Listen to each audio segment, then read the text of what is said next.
Kisah ini bermula dengan mesej WhatsApp daripada seorang kontraktor yang mencari kualiti terbaik bagi Sekolah Tinggi Segamat. Bersempena sambutan ulang tahun ke-100 penubuhan institusi berprestij ini, kami di TH Sharafali Carpets amat berbangga kerana diberi kepercayaan untuk memenuhi spesifikasi bagi surau lelaki dan perempuan di sekolah tersebut. Pengerusi surau, Ustaz Ashraf, telah memilih karpet raudah 2.5 juta poin warna merah hati yang mewah. Karpet ini bukan sekadar hamparan biasa. Ia dihiasi dengan rekaan bunga yang cukup sejuk mata memandang, memberikan suasana yang tenang dan mendamaikan sebaik sahaja jemaah melangkah masuk.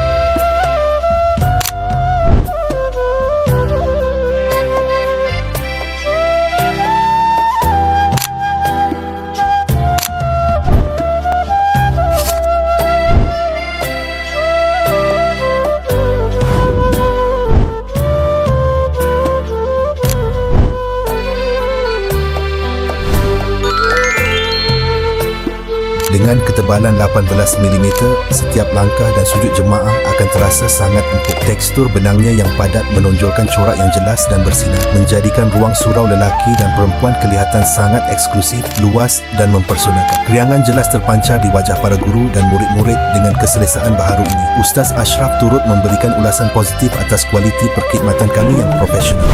Baik, terima kasih sekali lagi kepada syarikat TH Sharafali Carpet kerana menyediakan perkhidmatan pemasangan karpet, terutamanya di surau lelaki ini dan surau perempuan, yang mana pemasangannya kemas, kualiti karpetnya yang kata terbaik dan dia punya layanan kepada pelanggan begitu terbaiklah. Jadi terima kasih sekali lagi saya ucapkan mewakili warga Sekolah Tinggi Segamat. Terima kasih. Assalamualaikum warahmatullahi wabarakatuh.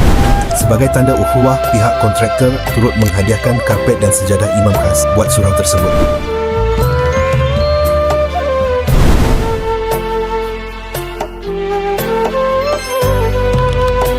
Inginkan transformasi surau yang memukau, indah dan selesa seperti Sekolah Tinggi Segamat? Jom tukar karpet. Hubungi kami di 0166607786 untuk perkhidmatan pembekalan dan pemasangan yang pantas dan berkualiti tinggi.